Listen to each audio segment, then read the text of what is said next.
কথা আমার একটা বাথরুম থাকি মামদের আমি কইতে পারতাম আমার অনেক মরিত হরিণ করিও না আমার একটা প্রবন্ধ হচ্ছে আমার বাড়ি ঘুরছে এপ্রিলের 23 তারিখ মঙ্গলবার কিছু হয়েছে না এই বাচ্চু আসিল বাচ্চুকে হাজার হাজার মেয়েদের সামনে দেখাইছে যে আপনি বলে আমার 1 লাখ টাকা দিবাই কে চড়াইছে আস্তে এলাকার মেয়ে আমার যে আপনি পাইছি না আমি লজ্জা হই না ওই হিসাব কিতা কইছে 1 লাখ টাকা দিব আপনি আপনি দিবা বলে আল্লাহ যে বাজাইছে কইছে না যে টাকা লই দিছে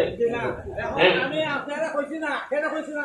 আমি প্রশ্ন হইছি যে বাট পাট দান্ডা দেন করা আমি আপনারা ব্যক্তিগত হসপিটাল সামনে মানুষ হইয়া তখন আমি সরাসরি আপনার বাসা দেখতাম ওখানে কি হলো আচ্ছা এখন প্রথম প্রশ্ন হইল গিয়া বাচ্চুরে তো আমি বাচ্চু লাগে কেন আমার তো লোকের অভাব নাই কইবার বা আপনারা তো আমি দুইটা কইতে লাগে যে আমি আপনার 1 লাখ টাকা দিব আপনার ঘর করতে যাই হোক আপনার এই বাচ্চু এরা লাগতো না আপনি যেহেতু কইছেন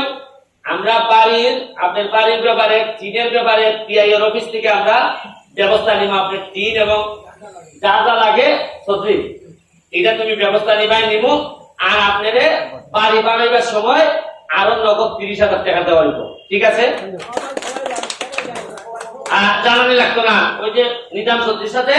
আপনি যোগাযোগ করবা কথা বলছেন নি আপাতত গোল বললে মানুষের মাথা ঠিক থাকে না আপনি যে অপশন ঠিক আছে ওই সত্যি আমি চিন্তা করতেছি বই অসুবিধা থ্যাংক ইউ